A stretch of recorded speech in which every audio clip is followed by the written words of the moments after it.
Cuba tenemos grandes poemas y todos ellos constituyen el gran poema que es la Revolución Cubana, que hizo triunfar Fidel Castro.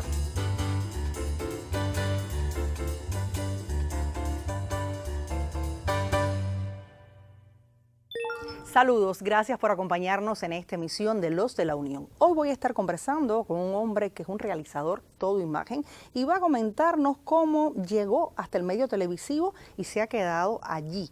También va a hablarnos algunas cuestiones curiosas de su nombre y otros detalles con los que aún sueña y espacios que aún realiza. Si usted quiere conocer todos los detalles, yo le propongo que se quede con nosotros durante los próximos minutos para que descubra a mi invitado de hoy.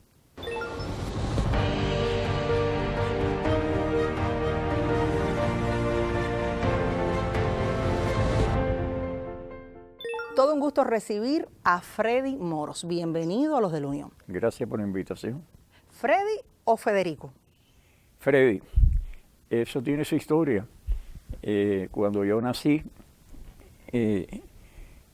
una tía mía que siempre nunca le gustó el nombre ese de Federico, y entonces ella jocosamente, ¿no? Dijo, no, él el Federico ese, no, a mí no me gusta el Federico ese, vamos a decirle Freddy. Pero había una resistencia que entonces no se pudo cambiar el nombre. Se dejó Federico, pero a mí todo el mundo siempre me ha dicho Freddy, mis amiguitos del barrio cuando era muchacho, que jugábamos pelota, todo el mundo Freddy. Entonces el Federico es un nombre que es lo que oficialmente están registrados en los documentos que yo tengo que firmar o en mi carnet de identidad. Pero si te digo mi nombre completo te horroriza. ¿Cuál es el nombre completo? Completo, Federico Antonio Paulo de Jesús Moros Bermúdez. Es larguísimo, pero así aparece en el carnet de identidad. Yo no sé cómo ellos pudieron meterlo en el carnet de identidad, pero fue así. Entonces eso se sintetiza en Freddy Moros, desde que nací. Entonces, te puedo decir que, bueno, mi niñez fue en el barrio ahí, normal, la de todos los muchachos. Lamentablemente yo vivía al lado de la 5ª estación de policía, que ahí había un sanguinario que se llamaba Ventura y otros 3 o 4, Caro, el Indemne, fíjese que no olvido los nombres, que eran asesinos natos. Y en mi casa se oían los gritos de los muchachos que eran torturados en los sótanos de esa estación de policía. Y eso siempre a mí me conmovió. Y bueno, eso es un antecedente para que tengas una idea. Yo vivía al lado y escuchaba esas cosas a mí me molestaban mucho. Y yo siempre estuve, siendo un niño con 14 años, odiaba la dictadura esa. Freddy, ¿y qué pasa justamente con ese joven cuando triunfa la revolución? ¿Qué edad tenía Freddy en aquel momento y qué cambio tuvo en su vida? Bueno, cuando triunfó la revolución yo cumplí 16 años el 15 de enero del 59. Es decir, yo cuando los primeros 15 días de la revolución yo tenía 15 años. Y después del día 15 ya tenía 16 años. Es decir, que realmente el año 59 yo tuve 16 años todo el tiempo. Y además, ahí pasé varias cosas.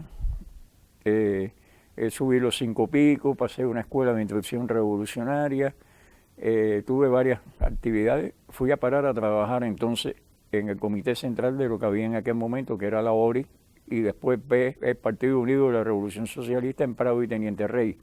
Allí trabajé en la Feria Ideológica muy jovencito, tenía 17 años, una cosa así. Trabajé con César Escalante.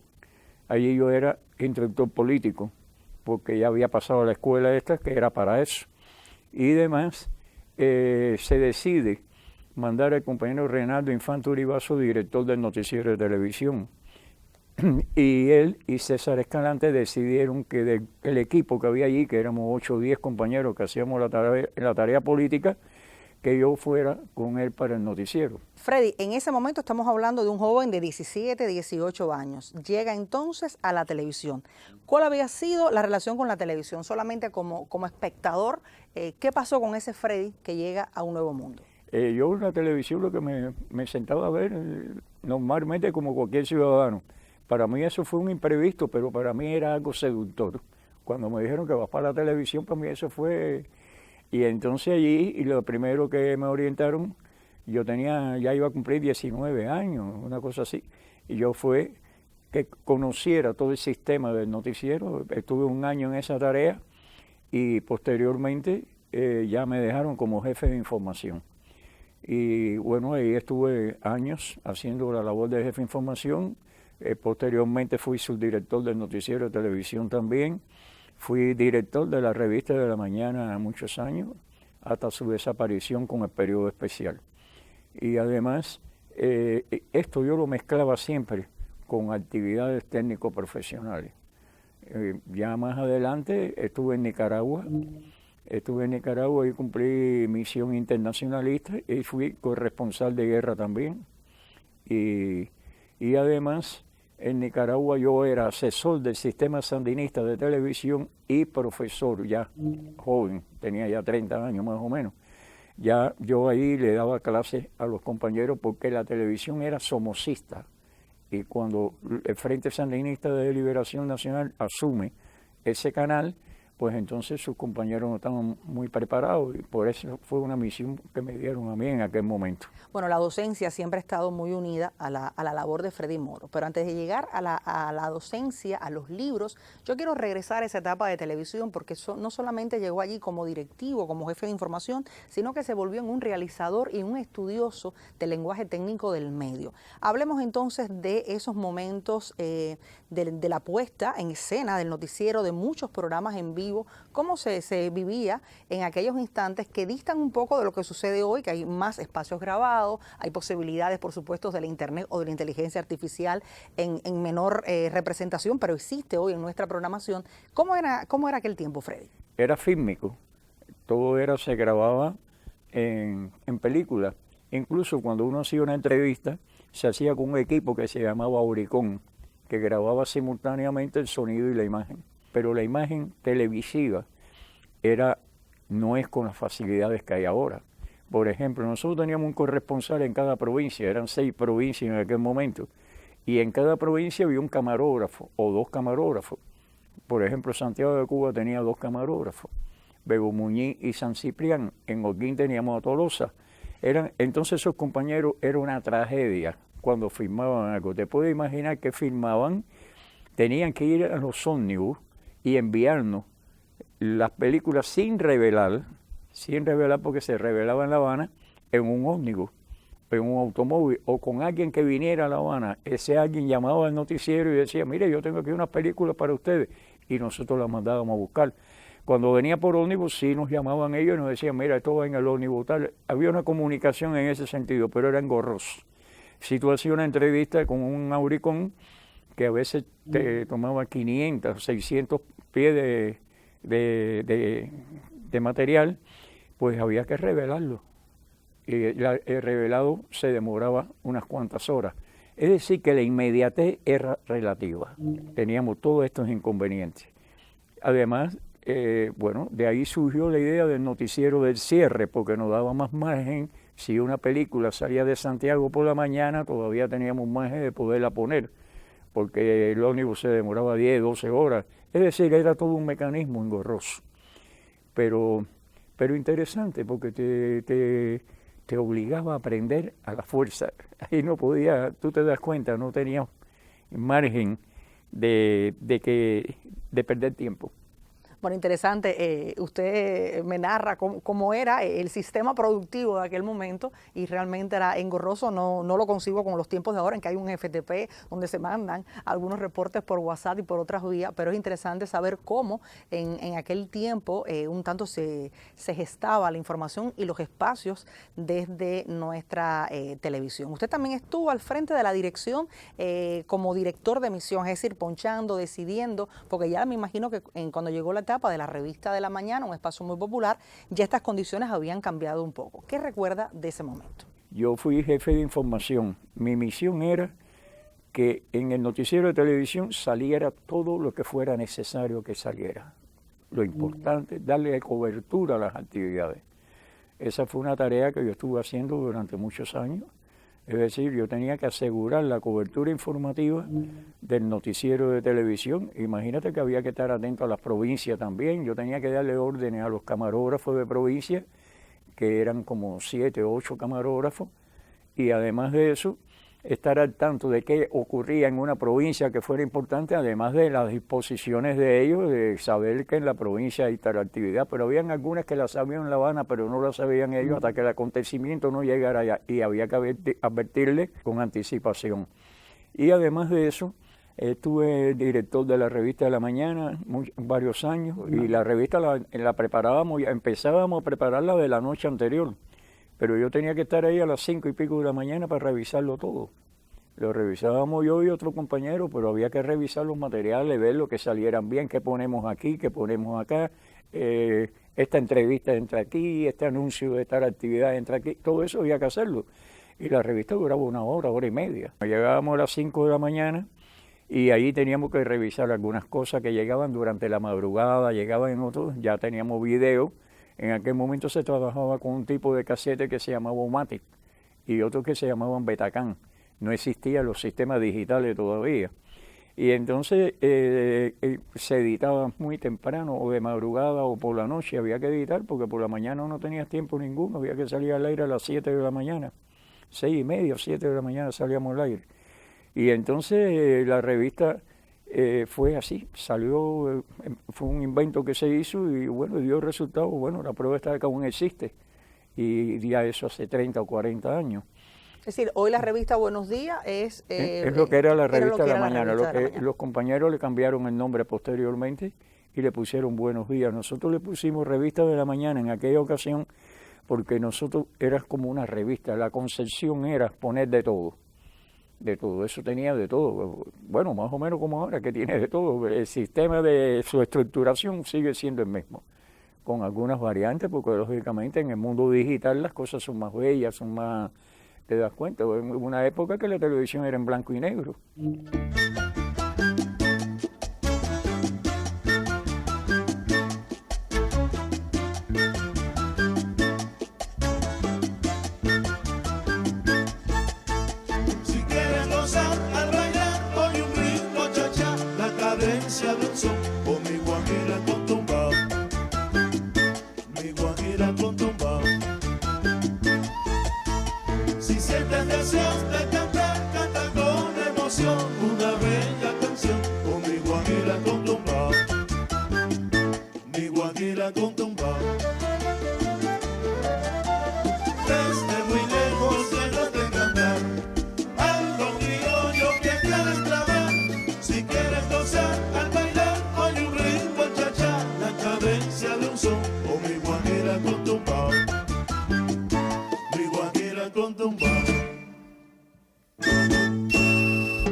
Freddy, hay un espacio que usted recuerda con mucho cariño y me refiero a Crónicas de Viaje. ¿Cómo fue ese espacio? Eso fue una idea, un proyecto que yo presenté. De verdad que nosotros hacíamos un periodismo bastante convencional. Se iba a una fábrica, se filmaba la fábrica, se sacaban los entrevistados, se daba una noticia que siguen siendo parecidas. Son reuniones, cosas de ese tipo. Eso es parte intrínseco del periodismo de televisión y el que hay en el país. Y yo hice un proyecto de un programa que mostrara las cosas que nadie veía y que era muy difícil de que la gente incluso supieran que existía. Y de eso yo hice alrededor de 50 o 60 programas, pero te puedo mencionar algunos para que tengas una idea del objetivo que fue. Yo dije, vamos a hacer el lugar más alto de Cuba. Bueno, preparamos un equipo y subimos el Pico Turquino. Los compañeros de Santiago de Cuba me ayudaron mucho porque ellos me cedieron 2 o 3 compañeros, porque te puedo imaginar que había que subir con muchos equipos, había que llevar algo para comer, todo eso. Bueno, hicimos el Pico Turquino y se puso en su oportunidad. Y yo también dije y propuse el lugar más profundo de Cuba. Ya todas estas cosas yo las tenía investigadas, no es que yo propusiera, yo cuando proponía ya estaba investigado. Y entonces las minas de Matahambre. Las minas de Matahambre había abierto el nivel 42, pero ya la mina no daba resultado. La prueba está que se cerró la mina. Y entonces yo fui a Matahambre con un especialista, un ingeniero de allí, y bajamos el nivel 42, que estaba prohibido bajar. Ahí no se podía bajar. Pero bajamos y firmamos allá abajo.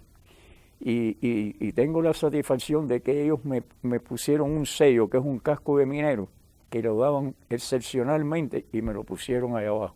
El casco está guardado ahí en mi casa. Te puedo decir que estuve 5 meses en un barco porque a mí se me ocurrió la idea, me la aprobaron. Siempre tuve suerte en eso, de mostrar la vida de los marinos.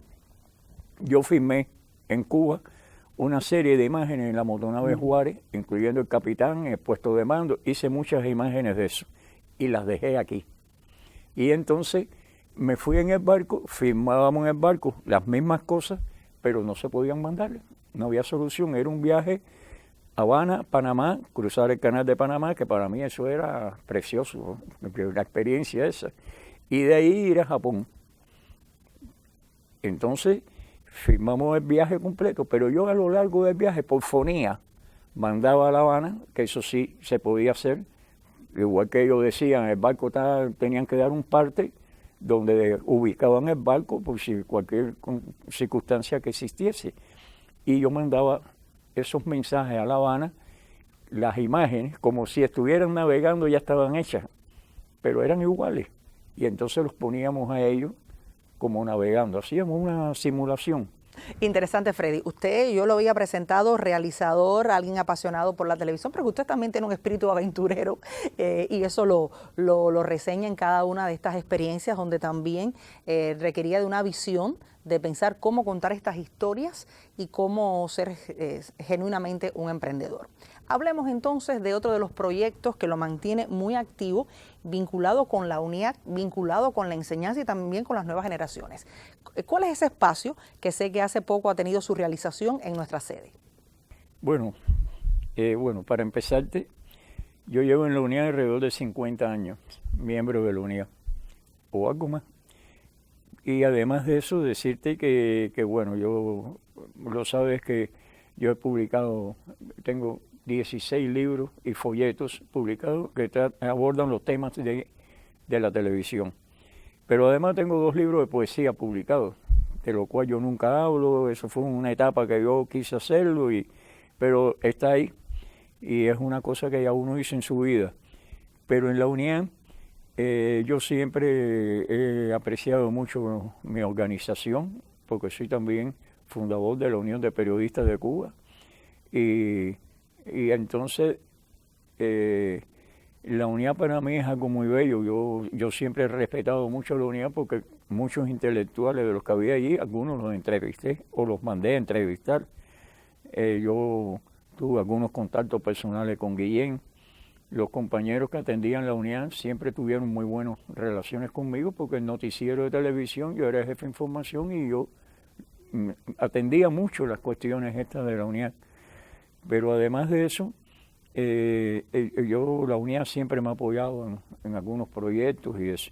Nosotros teníamos un espacio en la tribuna antiimperialista José Martí que le pusimos por nombre Encuentro con el Audiovisual. Dio muy buen resultado, lo tuvimos ahí unos cuantos meses, creo que alrededor de 2 años, pero hubo necesidad de hacer unas modernizaciones y arreglos en la tribuna antiimperialista y bueno, y se dejó de hacer el programa. Y de verdad yo me enfrasqué mucho en el problema este de enseñar, dar cursos. No puedo dejarte de decir que yo di clase en Nicaragua, di clase en México, en Guadalajara, di clase en Venezuela, di clase en Panamá y para cómo di clase en Belice, que es un país que casi no menciona. Bueno, yo estuve en todos esos lugares y ahí di clase. Y entonces, bueno, ahora el proyecto alguien habló con la compañera Lourdes de los Santos y ella entendió que, le resultó la idea agradable, que fue un trabajo sobre 30 años después del ciclón Flora, todo lo que pasó allí internamente. Y fue muy interesante el documental. Y esa es la idea. Yo he escrito cosas en publicaciones de la UNIAC, he escrito en casi toda la prensa cubana. Todas estas crónicas de viaje yo las escribía después para diferentes medios de prensa, salieron por diferentes medios de prensa. Y yo también he mantenido mucho el periodismo escrito, porque siempre me ha gustado escribir. Yo tengo publicado no menos de 100 y pico de artículos, crónicas, entrevistas que yo he hecho escritas. Y siempre me ha gustado ese tipo de periodismo también, pero la televisión es lo que siempre me sedujo, que siempre me agradó mucho. Ya lo había dicho al inicio, que la televisión, usted había sido amor a primera vista y se ha mantenido hasta estos tiempos, pero ha sido todo un placer haber conversado con Freddy y conocer, por supuesto, de su trayectoria como educador, formador de nuevas generaciones, como realizador, jefe de información y también como este hombre que buscó darle a la televisión esa visión instructiva, sorprendente al presentar proyectos tan atractivos como Crónicas de Viaje. Le agradecemos mucho que haya estado con nosotros y por supuesto este espacio de la UNIAC Encuentro con el Audiovisual que vamos a seguir y vamos a estar promocionando en próximas emisiones. Muchas gracias, Freddy, por aceptar nuestra invitación. Gracias a ustedes que han tenido la amabilidad de invitarme. Para nosotros también ha sido un gusto compartir en este espacio Los de la Unión. Ya voy despidiendo esta emisión. Estaré esperando la próxima semana.